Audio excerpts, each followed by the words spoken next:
नमस्कार दोस्तों, इस वीडियो में हम समझेंगे कि जो नेमाटोड है वो क्या है, वह फसल में किस प्रकार लगते हैं, फसल को कितना नुकसान पहुंचाते हैं और उन्हें नियंत्रित करने के तरीके कौन से हैं, कौन सी रासायनिक दवाई से वह नियंत्रित हो सकते हैं। इसकी संपूर्ण चर्चा करेंगे। आप वीडियो में हमारे साथ अंत तक बने रहें। नेमाटोड्स, जिसे सूत्रकृमि या गोलकृमि भी कहा जाता है। नेमाटोड अकशेरुक प्राणी यानी कि बिना रीढ़ की हड्डी वाले जलीय, स्थलीय या पराश्रयी प्राणी है, यानी कि नेमाटोड जल में और स्थल में दोनों में पाए जाते हैं। ये समस्त जगहों की मिट्टी में पाए जाते हैं, यहाँ तक कि यह सुदूर अंटार्कटिका तथा महासागरों की गर्तों में भी देखने को मिले हैं। नेमाटोड का शरीर अखंडित, लंबे पतले धागे जैसा तथा बेलनाकार होता है, इसलिए इन्हें राउंड वर्मी भी कहा जाता है। राउंड वर्मी अर्थात कि गोलकृमि भी कहा जाता है। इनको प्राणी जगत में एक संघ की मर्यादा भी प्राप्त है। इनकी लगभग 80,000 जातियां हैं, जिसमें से 15,000 से अधिक परजीवी हैं, यानी अपना भोजन दूसरों पर निर्भर रखती है। इस जंतु में नर तथा मादा अलग अलग होते हैं, जिसमें से जो नर होता है वो छोटा तथा पीछे का भाग उसका मुड़ा हुआ रहता है, किंतु मादा का शरीर सीधा होता है।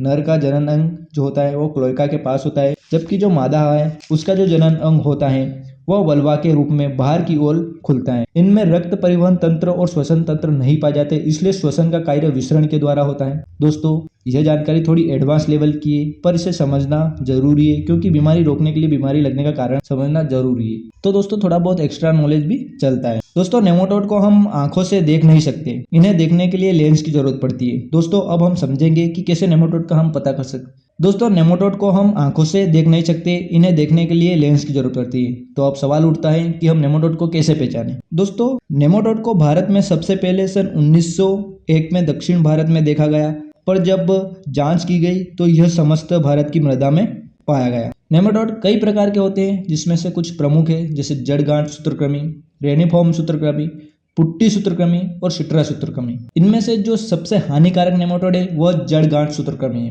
क्योंकि यह पौधे की जो जड़ें निकलती है, जड़ों में से जो वापिस सफेद जड़ें निकलती है, यानी सफेद रेशे निकलते हैं, जो पौधों के लिए पोषक तत्व मिट्टी से ग्रहण करते हैं और सहजीवी कार्य करते हैं। तो दोस्तों, यह जो नेमाटोड है, यह जड़गांठ नेमाटोड जो है वह उन जड़ों के अंदर प्रवेश करके अपने बच्चे देता है। यह बच्चे फैल जाते हैं तो जड़ भी फैल जाती है और उसमें गांठ बन जाती है।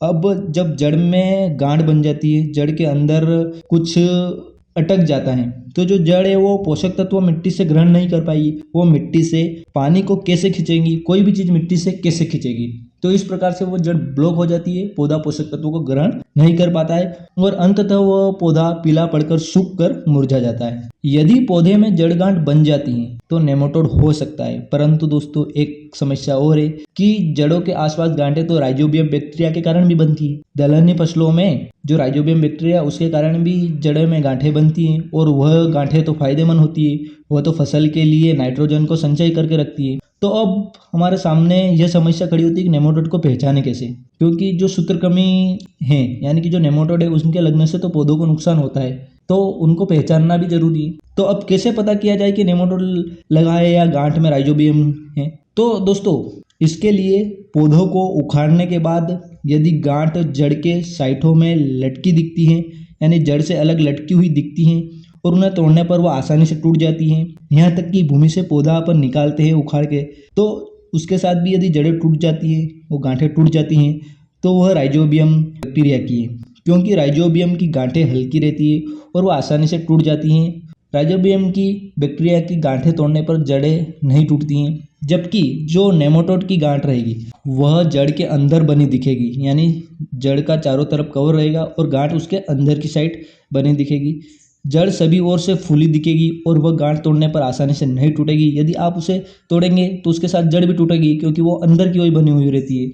इस प्रकार से आप पता कर सकते हैं कि नेमाटोड का अटैक है या जड़ गांठ का। एक और तरीका है कि जिसे आप एक अनुमान लगा सकते हैं कि नेमाटोड की गांठ तोड़ने पर जड़ गांठ पर गांठ के साथ जड़ भी टूटेगी, क्योंकि जड़ के अंदर नेमाटोड फैलता है और जड़ में रोक लगा देता है। जैसे कि आप समझ सकते हैं कि कोई पाइप है, तो उस पाइप के अंदर कुछ फंस गया है, तो उसी प्रकार से जो जड़ें होती है उसके अंदर भी कुछ फंस जाता है। पाइप के अंदर अगर कुछ फंस जाता है तो उससे पानी आएगा नहीं, इसी प्रकार से जड़ों के अंदर कुछ फंस जाएगा तो वो पोषक तत्व और पानी को ग्रहण नहीं कर पाएगी।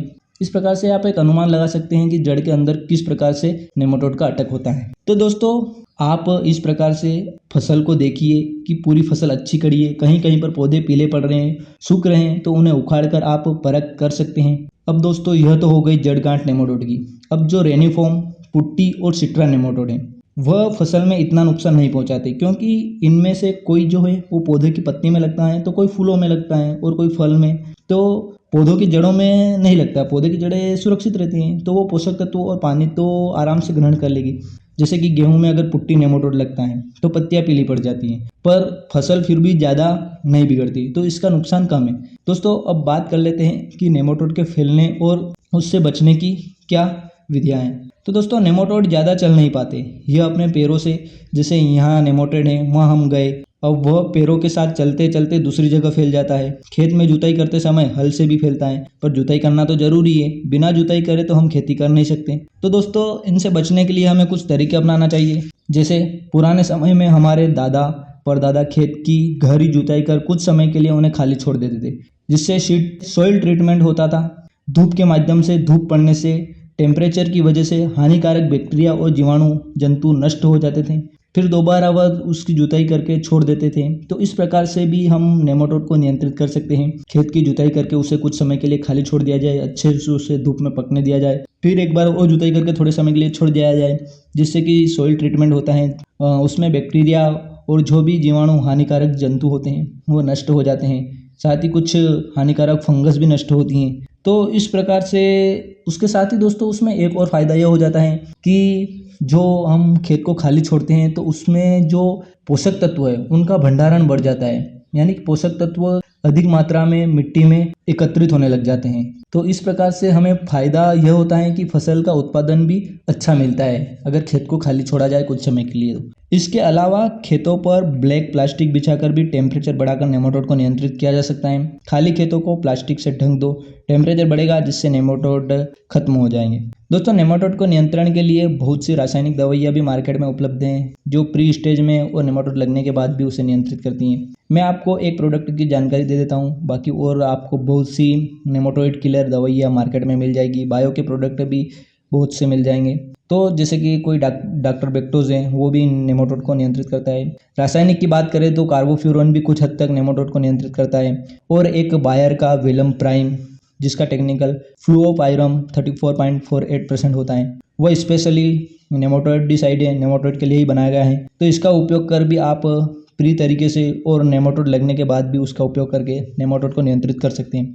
दोस्तों यदि बायर के वेलम प्राइम की आप संपूर्ण जानकारी देखना चाहते हैं तो आप इस वीडियो को देखिए। इसमें बायर के वेलम प्राइम की संपूर्ण जानकारी दी गई है, जिसमें वेलम प्राइम के कार्य करने के तरीके की, उसकी फसल में क्या मात्रा है, उसका प्राइस क्या है और वो किस प्रकार से कार्य करता है, तो इसकी सारी जानकारी हमने इस वीडियो में दी है, तो आप ये वीडियो देख सकते हैं। दोस्तों इस वीडियो को लाइक करें, अगर आपका कोई सवाल या सुझाव हो तो प्लीज़ कमेंट करें। चैनल पर अगर आप पहली बार हैं तो सब्सक्राइब करके बेल आइकन को प्रेस कर दें। यदि आपने अभी तक चैनल को सब्सक्राइब नहीं किया है तो भी आप चैनल को सब्सक्राइब करके बेल आइकन को प्रेस कर दें, ताकि आने वाले वीडियो के नोटिफिकेशन आपको मिलते रहें।